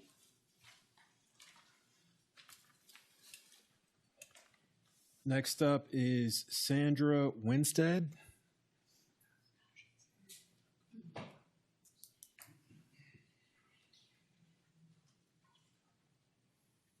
Good evening, and thank you for your time. My name is Sandra Winstead. I live at 56 Mountain Rock Trail in Peat River Subdivision. My partner and I are residents at Peat Farm, and we are strongly opposed to the rezoning of this property and the Turtle Cove development from residential to commercial. This rezoning does not align with Mecklenburg's established plans, and it certainly does not align with the expectations that we had when we chose to make this our home. Like many of our neighbors, we worked our entire adult lives to have the opportunity to live on the water, to have a safe, peaceful place when our children and our grandchildren could gather and we could make memories. We have been living that dream, and this proposed development now threatens everything we've worked so hard to build. To be clear, our opposition is not to growth or to progress. We fully support additional residential housing on this property, but this type of development is consistent with the county's vision and preserves peace, serenity, and natural beauty of this portion of the lake. We do oppose the introduction of commercial uses, specifically the restaurant, the bar, and event space, all serving alcohol, anchored by more than 300 boat slips, a scale of development that would fundamentally change both the character and traffic patterns on this part of the lake. In this location, this will significantly increase boat traffic in a much narrower and shallower portion of the lake. More boats combined with alcohol increases the likelihood of impaired operation on the water. This is a serious safety concern, one that anyone who has spent time on busier sections of the lake has already experienced. We chose this neighborhood very deliberately. It took us several years to decide where to live, and we did so with respect for our surroundings and for the care Dominion exercises to protect the lake, its wildlife, and its fisheries. The Turtle Cove development does not support Mecklenburg County's vision, does not appear to support Dominion's stewardship of the lake, and it does not support the expectation of those who live here. Most importantly, it sets a dangerous precedent for future development along this lake, and for all these reasons, we respectfully urge you to deny this rezoning request. Thank you. Next up is Patricia. Okay, thank you. I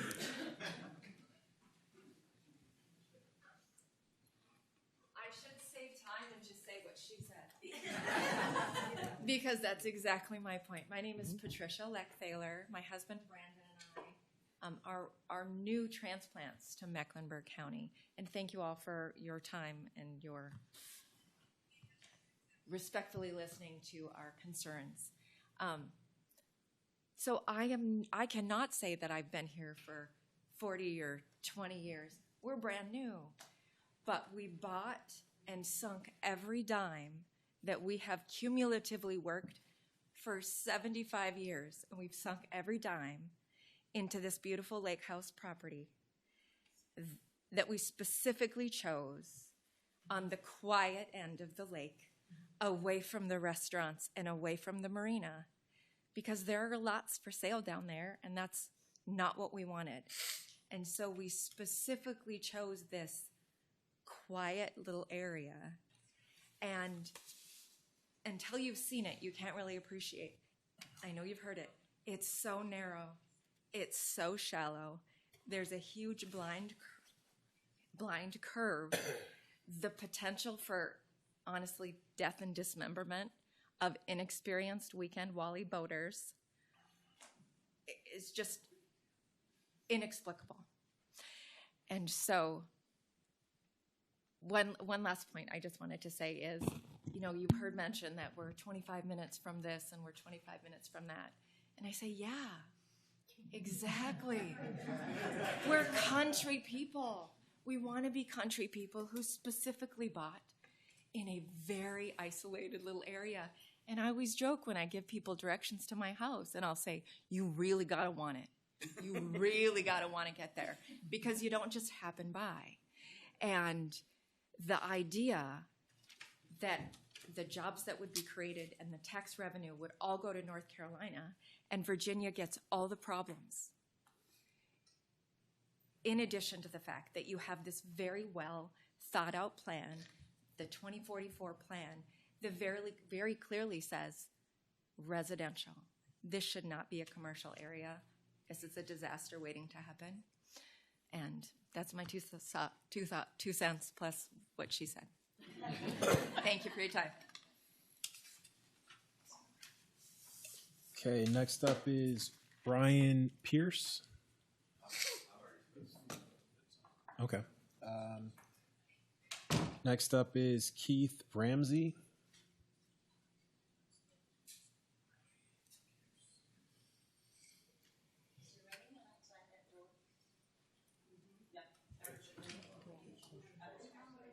Keith.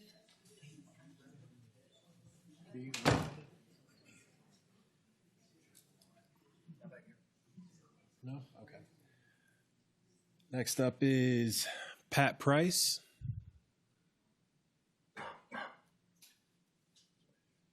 Pat Price. Pat. Okay. He's coming around. Somebody's coming.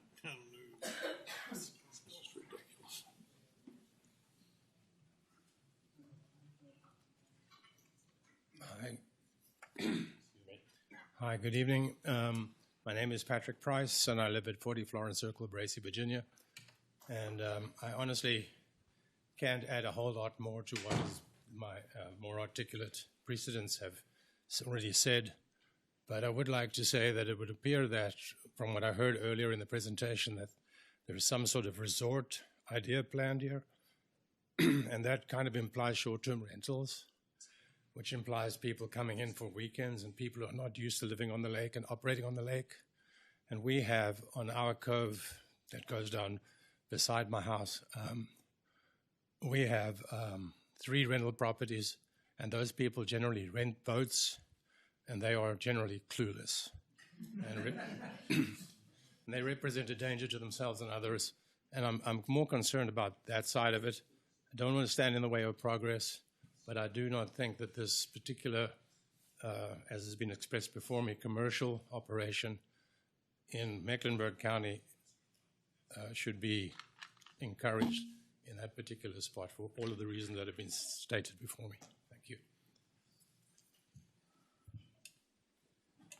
Okay, next up is Cheryl Fisher.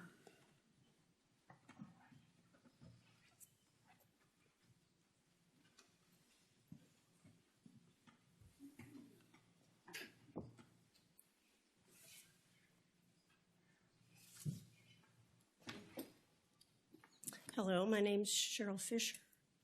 Excuse me. I live at 130 Martin Drive in Bracy, Virginia.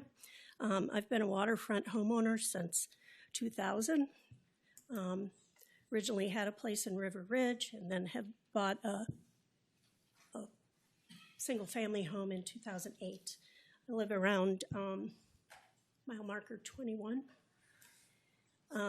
Also, my sister-in-law and brother-in-law live in a house right behind me, so they're interested in this as well.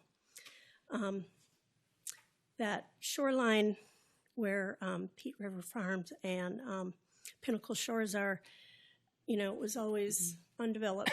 You could boat through there, see, you know, bald eagles, all sorts of birds and wildlife. You know, it was sad when those developments were coming up, but again, it was single family, which was fine. Those people want a little piece of the lake just like we do. And my concern is that area of the lake is pretty shallow, or there's at least right in the middle there's shallow. In fact, we even bent our drive shaft on our outboard motor a couple years ago.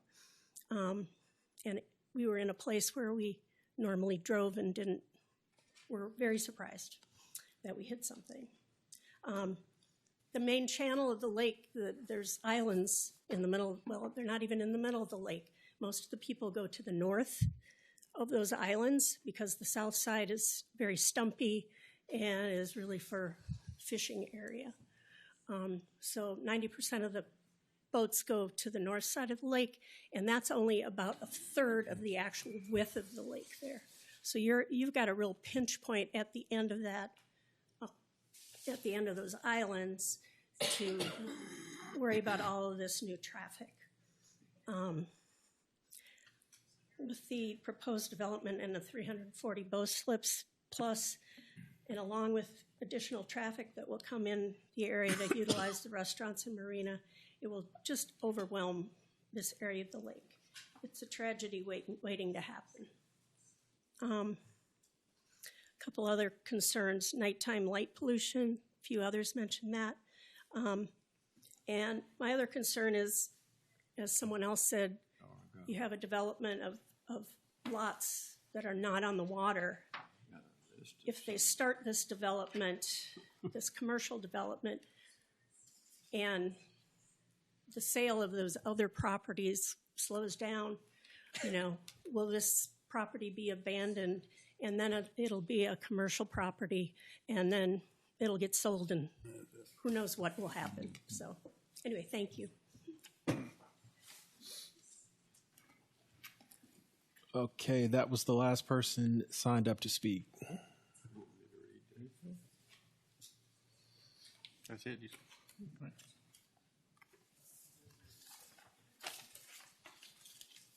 Y'all have any questions or comments after all this?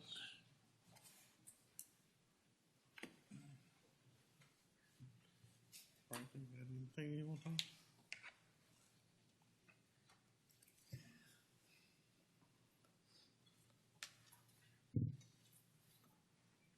Anybody?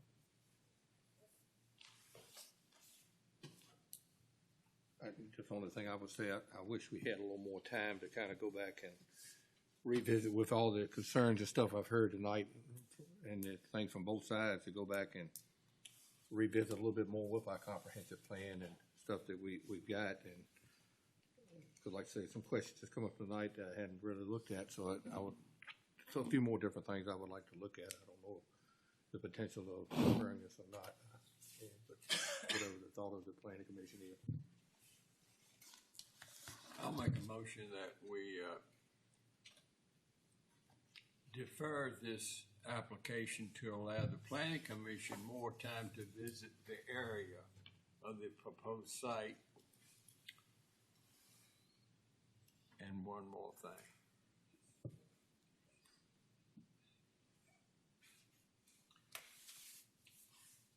Is that a And motion to you made? provide the planning commission the time to consider comments made by the public and incorporate such comments into conditions that may be applied to the proposed use of the site. I would second that.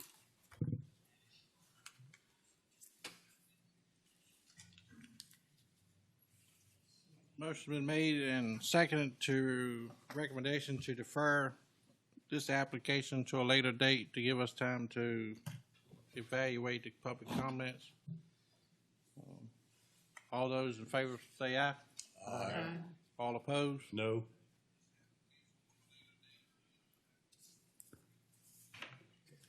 Motion carried. Just a question, Lucky, this would, if it comes back at a later date, the public part of it is over with, is that correct? There wouldn't be no more public hearing, would it, for the planning commission? Basically, it would come back in front of y'all. We still have to run the ads and allow the adjoining property owners to know. But speaking wise, no, y'all would make your decision. Just be a on that. vote, be a vote. Yes, sir. That's what, I would just want to clarify that. Yes, sir.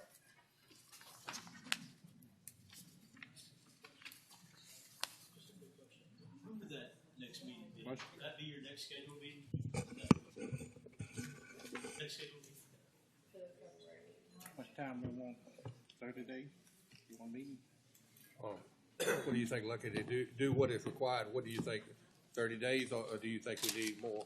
I think the next scheduled meeting should be sufficient. I don't know that it's. One moment, please. We're gonna give you a date, just hang on. February 19th. February 19th, we'll have Would be our a next decision. meeting. Be our next meeting. Are we gonna schedule a group trip or visit the site or? We can talk about it if y'all want. The one from Marina, they wouldn't be against it. The main concern is the Marina.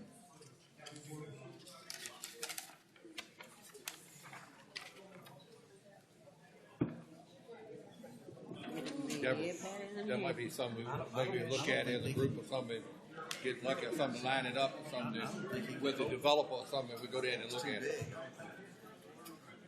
They do a study on it. I've visited that area just riding and. I read it. I I had plenty of. It's terrible in there. I know where this is. It's right across one. Yeah, 'cause we had to get in the ditch. You can't put it on the boat dock. There's no way. I'd already written down enough to make a good answer, but they didn't want to do it. They wanted to deny, delete way off one more mark. Our old homeboys day. Just like they are. Yeah. They gonna pave it?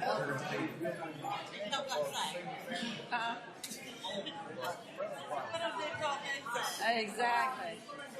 Okay, I'm sorry. I'm gonna try to get Tell them- tell them talk outside, so we- but don't we gonna have to get. Yeah. You might need to hit that gavel. We got a few minutes, and we got more. How you doing, man? Good to see you. Lucky. Tell them go inside and talk. You tell them to go inside and talk, 'cause we want to finish. I'm hungry. Excuse me. They don't cut you off. Excuse me. They can't hear you. Yeah, they can. Excuse me. The meeting's not over. Good luck to y'all. You sit down. This meeting is not over. Excuse me. The meeting's not over. If you could take it outside. Thank you. Folks, we still have meeting going on, y'all. We give y'all a few minutes to do what you're gonna do, but we still got business to do. Can I use the Yeah. gavel? It's almost my bedtime. Can I use the thing to get the attention? What was the date of the last You meeting? didn't do it hard enough. Can you remember? The last meeting. Yeah, in December. Roses have a closed. calendar. Did we have one in December? December the. The minutes on here are from the 18th. Yeah, 18th. 18th. I didn't have no food. I didn't have no food. I got some, but I will cook it when I get there. How you doing, sir? Uh-huh. He had read everything on his phone 2 times. My daughter up there. She's keeping it for years. It's her birthday today, and I told her. So we can go to breakfast. All right, let's get back at it. We got approval of minutes for December. Mr. Chairman, I'd like to make a motion that we approve the minutes from December 18th. Second. I'm sorry, I couldn't hear that. What did Mr. y'all Rainey, say? approve. I couldn't hear from back here. Made a motion to approve the minutes of December 18th. Mr. Crocker, second. Who seconded them? Mr. Crocker. Thank you. All in favor, say aye. Aye. All opposed? All right, give me Moving just a on. minute, please. No problem. Catch up to you.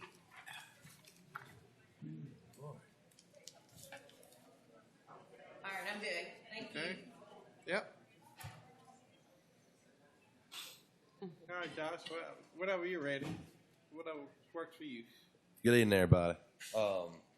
Last month, in December, we made $28,000 in zoning permits, which included the permits for single family homes and the erosion sediment control program we have. 2024, we made $7,000 in permits. So that tells what all we're doing in the county. Last year, the building inspector's office made $32,000. This year they made $459,900 in the month of December. So it shows the growth that we're having right now. Thank you, Mr. Chair.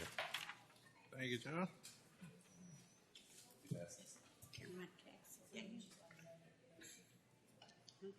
Chariot also gave y'all a copy of our yearly report from last year too. Yes, we got that.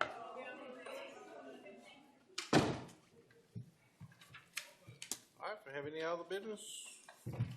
Motion to adjourn? Lucky and Josh, potentially Deborah brought it up, potentially maybe getting together with the developer or some at some point and going visit that site. If anybody wanted to do that. I mean, I'll go anytime. Whenever y'all are ready. I mean, I've been out there. I think we all ought to get, many people can get together and go look at the site. We should have done it before. If we have to deny this thing, we got to have a reason. We got plenty of reasons. We got plenty. Well, the Corps of Engineers is never going to let them put boat ramps like that in. No way. Because I lived right across the lake from this property, and there's no way it can handle it. No way. So then it's not going to be approved. No way. Have y'all got any feedback from Dominion and anything in any way much about whether they will accept this or not? I said, have y'all gotten any feedback much from Dominion whether the possibility of getting this thing approved? As far as the slips and all? Yeah, so we're at. Because that looks like that's one of the biggest concerns about the. Yeah, we're at the early stages of talking with them. Our first things, we've got the lots in North Carolina that are very close to hopefully starting construction. And the first part was to make sure we have a boat ramp that is able to service that. So that's been our first step. And the next step is working more with them on, the size, the location. I think that, a lot will depend on our conversations with them as to, do they want to have them more concentrated in one area? Do they want them longer? I think those are questions we haven't got to yet. Right. But we are in conversation with them. Right. Okay. That's all I got. All right. And what, And I'll say this, being zoning administrator, where they want to rezone this to business, if you look right across the code, is a business right across the code. Not sure what it is, but by our map, it's zone business. And it's right across the lake. Just throwing that out there. In what subdivision? It's gonna be past Buckhead. Because at Buckhead, there's no business in Going Buckhead. towards- It's, by the looks of it, it's between Anchor Cove and Buckhead. And you don't know what kind of business it is? No, sir. That's It's just just saying what that's it's zoned. what it's zoned Huh? as. It's zoned for business. Not saying there's a business That's what it's there, but- zoned as. It's zoned as business. Yes, sir. So not a business there, but it's zone business. Just something to take into consideration, you know, I don't have a dog in the fight. We provide an equal service to everyone that comes to our office. Yeah. But if you could set up a date, I'd be interested in going and look at it. I don't know how many the rest would or whatever, but I think if you just.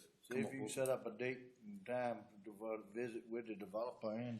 Then reach back out to us, see what, And who's reach back available, there and available. if it's enough available. I think we should get emergency services involved as well to go with us down there. Brent Sheriff's Office, all of us go down there. Very true. Because they're gonna be a major part. Yeah. They're gonna be a major part in this Well, it project is. as well. We want to keep him involved.